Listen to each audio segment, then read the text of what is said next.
पश्चिम बंगाल में वक्फ कानून के खिलाफ उठी हिंसक प्रदर्शन की आग आपको बता दें मुर्शिदाबाद से दक्षिण 24 परगना के भांगड़ तक पहुंच चुकी है, जहां वक्फ कानून के विरोध में प्रदर्शन के दौरान जमकर हिंसा, आगजनी और तोड़फोड़ हुई है। और इस दौरान उपद्रवियों ने पुलिस पर हमला भी किया, जिसमें एक पुलिस वाला जख्मी है। उपद्रवियों ने पुलिस वैन को भी तोड़ा। उपद्रवियों ने यहां आगजनी भी की, कई बाइकों को आग के हवाले कर दिया। तो वहीं पुलिस ने कार्रवाई करते हुए 2 लोगों की गिरफ्तारी की है। वहीं पुलिस के मुताबिक हमला करने वाले आईएसएफ के समर्थक थे।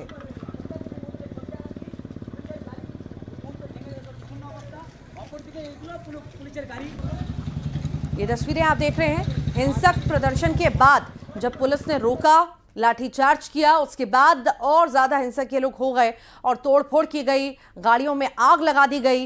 ये 3 तस्वीरें आप देखिए, वक्फ बिल का विरोध किस तरह से हो रहा है। सड़कों पर लोग उतर आए हैं, तोड़फोड़ और आगजनी की घटना को अंजाम दिया गया है।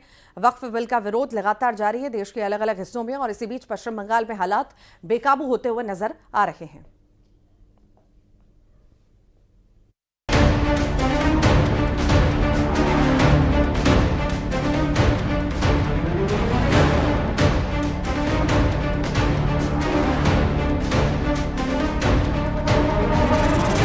वक्फ कानून के विरोध में देश भर में विरोध प्रदर्शन हो रहे हैं, लेकिन पश्चिम बंगाल में हालात सबसे ज्यादा खराब हैं। मुर्शिदाबाद के बाद अब पश्चिम बंगाल के दक्षिणी 24 परगना के भांगड़ में बवाल हुआ है।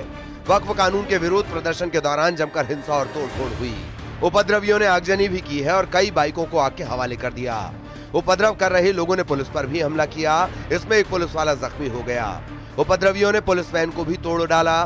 पुलिस पर हमला करने वाले आईएसएफ के समर्थक बताए जा रहे हैं, जिनमें से 2 लोगों को गिरफ्तार कर लिया गया है।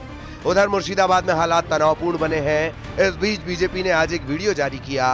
बीजेपी का आरोप है कि ममता बनर्जी खुद लोग এত কুৎসা করছেন, একটা অপপ্রচার করছেন। একদিন তারা যদি একটা আন্দোলনের ডাক দেয়, আপনি নিজেকে সামলে রাখতে পারবেন তো?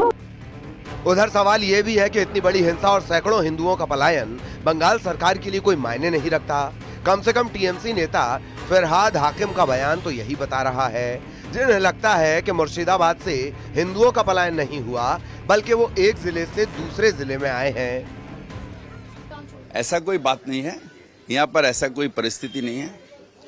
बंगाल से बंगाल में ही जा रहे हैं, तो बंगाल सुरक्षित है बोल के देख जाएगा, सारी जगह जा रहे हैं, सब ठीक है। पुलिस का दौरान ईसीआई को प्रेसिडेंट रूल में इलेक्शन कराना चाहिए यहाँ का डेमोक्रेसी के लिए, और एनआईए तुरंत होना चाहिए मुर्शिदाबाद इशू में। वहाँ एंटी नेशनल फोर्स का एक्टिविटी चाहिए। मुर्शिदाबाद में हिंदुओं के खिलाफ हुई हिंसा पर देश भर में गुस्सा है। वाराणसी में घटना से नाराज लोगों ने मार्च निकाला और बंगाल के मुख्यमंत्री ममता बनर्जी का पुतला जलाकर अपना विरोध दर्ज कराया। वहीं बागेश्वर धाम के धीरेन्द्र शास्त्री ने भी ममता सरकार पर हमला बोला और कहा कि बंगाल में हिंदू डरे हुए हैं, इसीलिए पलायन कर रहे हैं। यूपी के मुख्यमंत्री योगी आदित्यनाथ ने भी मुर्शिदाबाद हिंसा पर ममता सरकार को आड़े हाथों लिया। पश्चिमी बंगाल में मुर्शिदाबाद 3 हिंदुओं की निर्मम हत्या हुई, उनके घरों से खींच करके उनकी हत्या हुई। और ये सब कौन है? ये सभी वही दलित हैं, वही वंचित हैं, वही गरीब हिंदू हैं,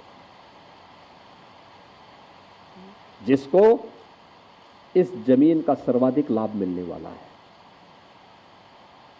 सर्वाधिक लाभ मिलने वाला। गुजरात से भी हिंदू भागेगा। हिंदू डरा हुआ है और डराया जा रहा है, विशेष प्रायोजित तरीके से डराया जा रहा है। ये इस देश का दुर्भाग्य है, खास करके हिंदुओं का दुर्भाग्य, क्योंकि हिंदू न एकजुट है न जगा हुआ है, इसलिए ऐसा कृत्य हो रहा है। पर जल्दी ही इस पर रोक लगेगी, हमें भरोसा है। अब ये मामला सुप्रीम कोर्ट पहुंच गया है। हिंसा मामले में आज सुप्रीम कोर्ट में याचिका दायर की गई है, जिसमें मांग की गई कि हिंसा की जांच के लिए सुप्रीम कोर्ट की निगरानी में एक एसआईटी का गठन किया जाए और वही इस पूरे मामले की जांच करे। उधर बीजेपी ने मुर्शिदाबाद से पलायन करके मालदा पहुंचे पीड़ितों के लिए एक कंट्रोल रूम भी बनाया है। साथ ही ऐलान किया कि मुर्शिदाबाद में हिंदुओं की हत्या के विरोध में 16 अप्रैल को शहीद दिवस मनाया जाएगा। Bureau report, news 18।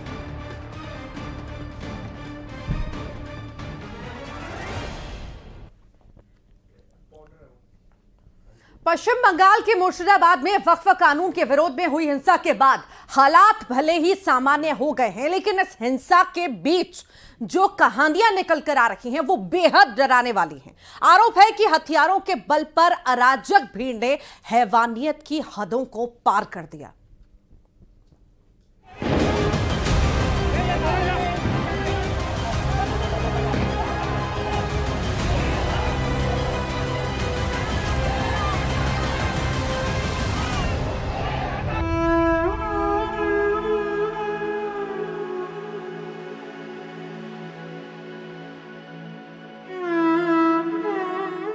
मुर्शिदाबाद की दिल दहला देने वाली कहानी। हिंसा के बाद रोंगटे खड़े कर देने वाला सच। अराजक भीड़ का सामना करने वालों की गवाही। मुर्शिदाबाद से मालदा तक हिंदू परिवारों के जख्म। अपने घर से दर बदर हुए ये परिवार उस हिंसा का सामना करके आए हैं जिसे देखकर, सुनकर और उसकी कहानियां बयां करके ये सहम उठते हैं। हिंसा की आग ने इन्हें भीतर तक झुलसा दिया है। चेहरे पर ऐसी दहशत जिसे शब्दों में बयां नहीं किया जा सकता। मुर्शिदाबाद हिंसा के ये चश्मदीद मालदा में सिर्फ इसलिए शरणार्थी बने हैं क्योंकि अराजक भीड़ ने इनके साथ हैवानियत की हदों को पार किया। आरोप इतने संगीन कि सुनकर ही कलेजा कांप उठे। ট্যাঙ্কের জলে বিষ আজকে দিয়েছে খেয়ে খেয়ে ওই হয়েছে বুঝতে পেরেছি।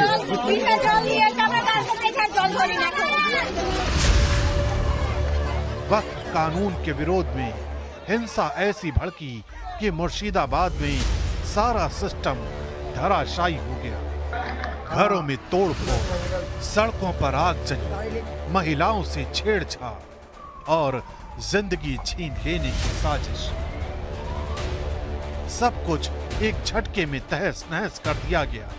यही वजह है कि हिंसा प्रभावित हिंदू परिवार सच बयां करके सिहर उठते हैं। ছিল মানে আমাদেরকে আক্রমণ করেছে মুসলমানেরা, বম, পিস্তল, তারপরে চাকু চালিয়েছে, ছেনি চালিয়েছে, বম চালিয়েছে আর আমাদের বাড়ি লুটপাট করেছে। বাড়িতে জানলা কবাট ভেঙে পেট্রোল ধরে আগুন জ্বালিয়ে দিয়েছে, গ্যাস সিলিন্ডার সব নষ্ট করে দিয়েছে। তো আমরা কোথায় থাকবো? তার জন্য আমাদের এই পার থেকে গেলছে সেমিন পুলিশেরা নৌকা নিয়ে আমাদের ঘাটের সামনে, তার জন্য ওরাই নিয়ে এসছে, বাচ্চাকে তো নিয়ে এসছি। मुर्शिदाबाद में हुई हिंसा को लेकर तमाम सवाल उठ रहे हैं। दावा किया जा रहा है कि मुर्शिदाबाद में उपद्रवियों ने केवल हिंदुओं को निशाना नहीं बनाया, बल्कि बीएसएफ के जवानों पर भी पेट्रोल बम फेंके। केंद्रीय मंत्री सुकांत मजूमदार ने एक्स पर यह दावा किया और बीएसएफ के एक अधिकारी ने उनके इस दावे की तस्दीक भी कर दी। असफल मुख्यमंत्री ममता बनर्जी बंगाल में तुष्टीकरण इतनी खतरनाक ऊंचाई पर पहुंच गया है कि अब जिहादी कट्टरपंथी भी पेट्रोल बम से बीएसएफ के जवानों पर हमला करने की हिम्मत कर रहे हैं। ये सिर्फ अराजकता नहीं है, ये दिन दहाड़े देशद्रोह है। शुक्रवार के बाद मुर्शिदाबाद के 2 थाना क्षेत्रों में सूती और शमशेरगंज में स्थिति तनावपूर्ण बनी, तो प्रशासन के द्वारा अनुरोध करने पर हम लोगों ने अपने ट्रूप्स मोबिलाइज किए और अगले दिन उस मोबिलाइजेशन में ट्रूप्स हमने और ऐड किए और आज की स्थिति में हमारी 9 कंपनियां मुर्शिदाबाद के 2 थाना क्षेत्रों में डिप्लॉयड हैं और ज़्यादातर जो भी हॉट स्पॉट है हम सभी उस जगह पे मौजूद हैं। पुलिस और प्रशासन के साथ पूरा सामंजस्य और तालमेल के साथ हम काम कर रहे हैं। फिलहाल मुर्शिदाबाद संगीनों के साए में है। चप्पे चप्पे पर पुलिस प्रशासन का पहरा है, लेकिन सवाल एक बार फिर पश्चिम बंगाल की कानून व्यवस्था को लेकर